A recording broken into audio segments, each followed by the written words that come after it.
प्रभु की स्तुति। आप इस चैनल को रोजाना सुनकर 1 साल में बाइबल पढ़ सकते हैं। Please subscribe and support. आज के बाइबल अध्याय। होशे भविष्यवक्ता की पुस्तक अध्याय 6। होशे भविष्यवक्ता की पुस्तक अध्याय 6। चलो हम यहोवा की ओर फिरे, क्योंकि उसी ने फाड़ा और वही चंगा भी करेगा। उसी ने मारा और वही हमारे घाव पर पट्टी बांधेगा। 2 दिन के बाद वह हमको जिलाएगा और तीसरे दिन वह हमको उठाकर खड़ा करेगा। तब हम उसके सन्मुख जीवित रहेंगे। आओ हम ज्ञान ढूंढे, वरन यहोवा का ज्ञान प्राप्त करने के लिए बड़ा यत्न भी करें, क्योंकि यहोवा का प्रकट होना भोर का सा निश्चित है, और वह हमारे ऊपर वर्षा की नाई, वरन वर्षा के अंत की वर्षा के समान, जिससे भूमि सिंचती है, आएगा। हे प्रेम, मैं तुझसे क्या करूं? हे यहूदा, मैं तुझसे क्या करूं? तुम्हारा स्नेह तो भोर के मेघ और सवेरे उड़ जाने वाली ओस के समान है। इस कारण मैंने भविष्यवक्ताओं के द्वारा उन पर मानो कुल्हाड़ी चलाकर काट डाला और अपने वचनों से उनको घात किया, और मेरा न्याय प्रकाश के समान चमकता है। मैं तो बलिदान से नहीं, कृपा ही से प्रसन्न होता हूँ, और होम बलियों से अधिक यह चाहता हूँ कि लोग परमेश्वर का ज्ञान रखें। परंतु उन लोगों ने आदम की नाई वाचा को तोड़ दिया। उन्होंने यहाँ मुझसे विश्वासघात किया है। गिलाद नाम गढ़ी तो अनर्थकारियों के भरी है, वह खून से भरी हुई है। और जैसे डाकुओं के दल किसी के घात में बैठते हैं, वैसे ही याजकों का दल शकेम के मार्ग में बध करता है। वरन उन्होंने महापाप भी किया है। इस्राएल के घराने में मैंने रोए खड़े होने का कारण देखा है। उसमें एप्रेम का छिनाल और इस्राएल की अशुद्धता पाई जाती है। फिर हे यहूदा, जब मैं अपनी प्रजा को बंधुआई से लौटा ले आऊंगा, उस समय के लिए तेरे निमित्त भी पलटा ठहराया हुआ है। होशे भविष्यवक्ता की पुस्तक अध्याय 7। होशे भविष्यवक्ता की पुस्तक अध्याय 7।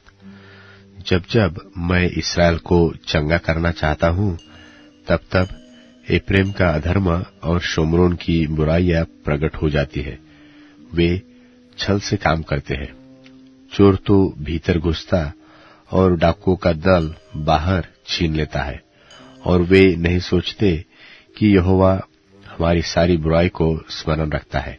इसलिए अब वे अपने कामों के जाल में फंसेंगे, क्योंकि उनके कार्य मेरी दृष्टि में बने हैं। वे राजा को बुराई करने से और अपने हाकिमों को झूठ बोलने से आनंदित करते हैं। वे सब के सब व्यभिचारी हैं। वे उस तनूर के समान है, जिसको पकाने वाला गर्म तो करता है, पर जब तक आटा गूंधा नहीं जाता और खमीर से फूल नहीं चुकता, तब तक वह आग को नहीं उस्काता। हमारे राजा के जन्मदिन में हाकिम दाख मधु पीकर चूर हुए।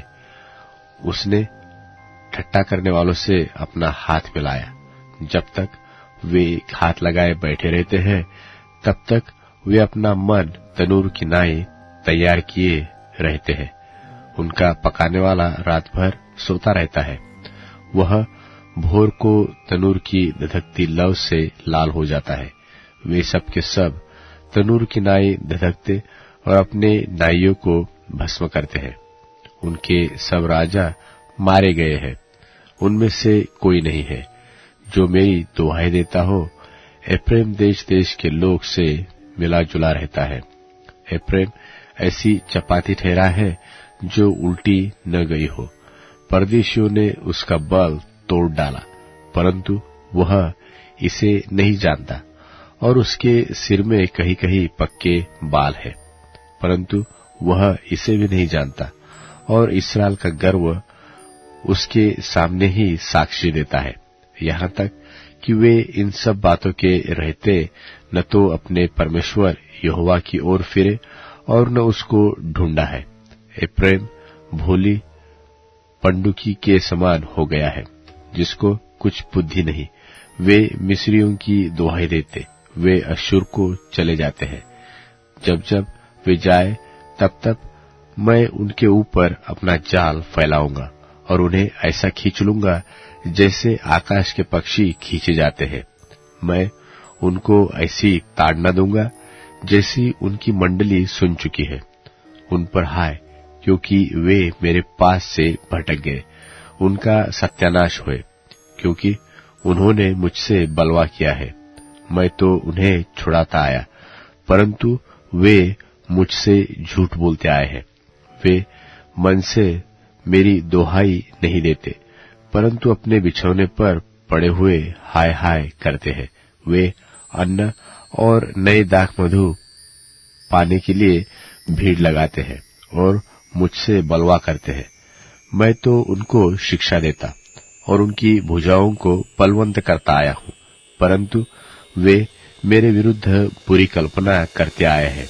वे फिरते तो हैं, परंतु परम प्रधान की ओर नहीं। वे धोखा देने वाले मनुष्य के समान हैं, इसलिए उनके हाकिम अपनी क्रोध भरी बातों के कारण तलवार से मारे जाएंगे। मिस्र देश में उनके ठट्टों में उड़ाए जाने का यही कारण होगा। होशे भविष्यवक्ता की पुस्तक अध्याय 8। होशे भविष्यवक्ता की पुस्तक अध्याय 8। अपने मुंह में नरसिंगा लगा, वह उकाब के नाई यहोवा के घर पर झपटेगा, इसलिए कि मेरे घर के लोगों ने मेरी वाचा तोड़ी और मेरी व्यवस्था का उल्लंघन किया है। वे मुझको पुकार कर कहेंगे कि हे हमारे परमेश्वर, हम इस्राएली लोग तुझे जानते हैं। परंतु इस्राएल ने भलाई को मन से उतार दिया है, शत्रु उसके पीछे पड़ेगा। वे राजाओं को ठहराते तो आए, परंतु मेरी इच्छा से नहीं। वे हाकिमों को भी ठहराते तो आए, परंतु मेरे अनजाने में उन्होंने अपना सोना चांदी लेकर मूर्तें बना ली, इसलिए कि वे नाश हो जाए। हे शोमरोन, उसने तेरे बछड़े को मन से उतार दिया है। मेरा क्रोध उन पर भड़का है। वे कब तक निर्दोष होने में विलंब करेंगे? यह तो इस्राएल से हुआ है, वह कारीगर से बना और वह परमेश्वर नहीं है। इसका कारण शोमरोन का वह बछड़ा टुकड़े टुकड़े हो जाएगा। वे तो वायु बोते हैं और बवंडर लवेंगे, उसके लिए कुछ खेत रहेगा नहीं। उनकी उपज से कुछ आटा न होगा, और यदि हो भी तो परदेशी उसको खा डालेंगे। इस्राएल निगला गया। अब वे अन्य जातियों में ऐसे निकम्मे ठहरे जैसे तुच्छ बर्तन ठहरता है, क्योंकि वे अश्शूर को ऐसे चले गए हैं जैसा जंगली गधा झुंड से बिछुड़ के रहता है। एप्रैम के यारों को मजदूरी पर रखा है, यद्यपि वे अन्य जातियों में से मजदूरी कर रखे तो भी मैं उनको इकट्ठा करूंगा, और वे हाकिमों और राजा के बोझ के कारण घटने लगेंगे। एप्रैम ने पाप करने को बहुत सी वेदियां बनाई है, और वे वेदियां उसके पापी ठहरने का कारण भी ठहरी। मैं तो उनके लिए अपनी व्यवस्था की लाखों बातें लिखता आया हूं, परंतु वे उन्हें पराया समझते हैं। वे मेरे लिए बलिदान तो करते हैं और पशु बलि करते तो हैं, परंतु उसका फल मांसी है। वे तो आप ही उसे खाते हैं, परंतु यहोवा उनसे प्रसन्न नहीं होता। अब वह उनके अधर्म की सुधि लेकर उनके पाप का दंड देगा। वे मिस्र में लौट जाएंगे। इस्राएल ने अपने कर्ता को बिसराकर महल बनाए, और यहूदा ने बहुत से गढ़ वाले नगरों को बसाया है, परंतु मैं उनके नगरों में आग लगाऊंगा, जिससे उनके महल भस्म हो जाएंगे। यूहन्ना की दूसरी पत्री, पहला अध्याय।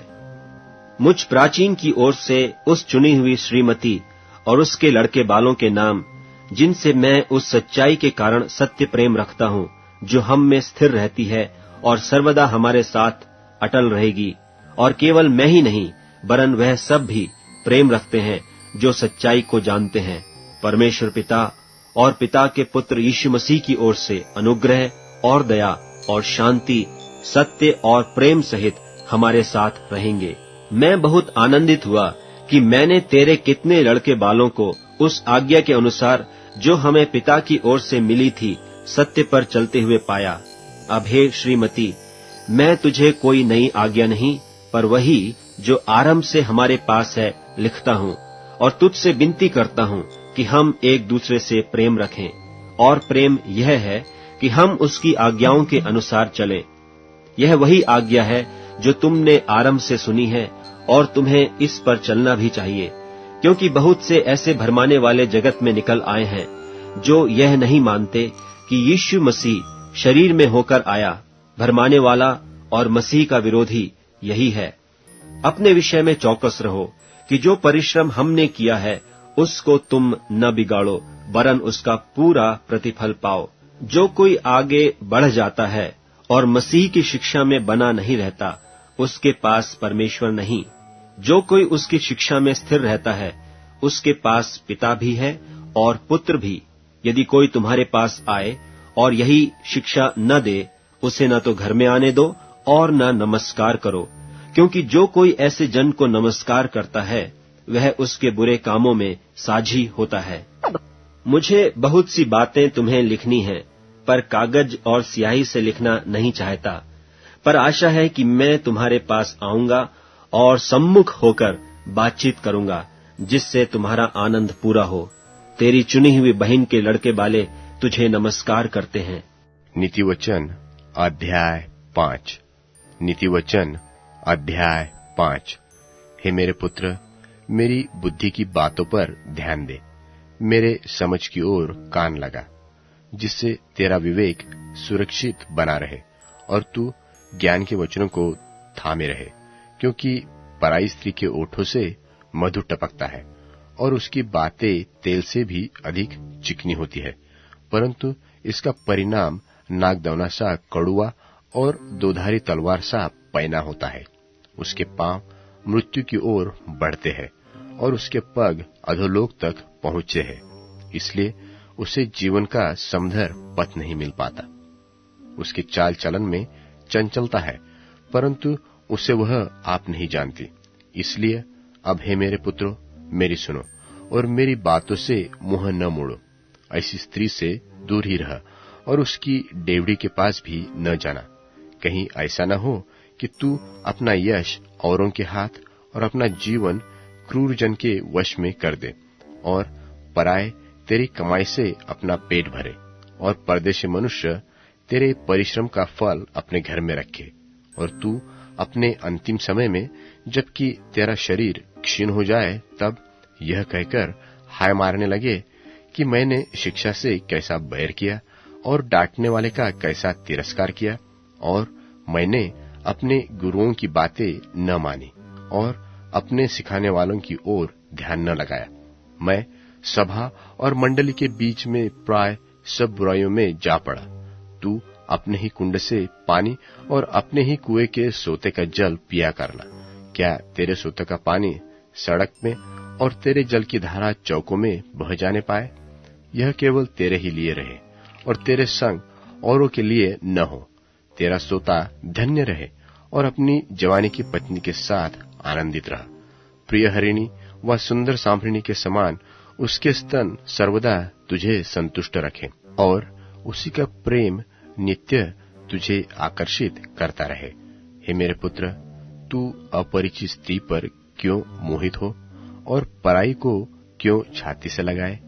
क्योंकि मनुष्य के मार्ग यहोवा की दृष्टि से छिपे नहीं है, और वह उनके सब मार्गों पर विचार करता है।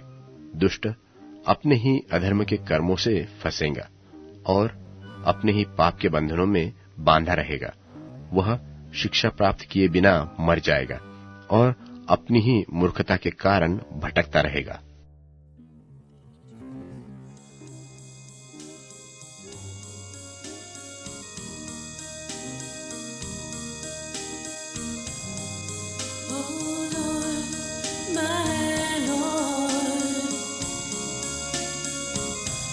You are the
अब Amazon music, tune in, Spotify और YouTube म्यूजिक में उपलब्ध है।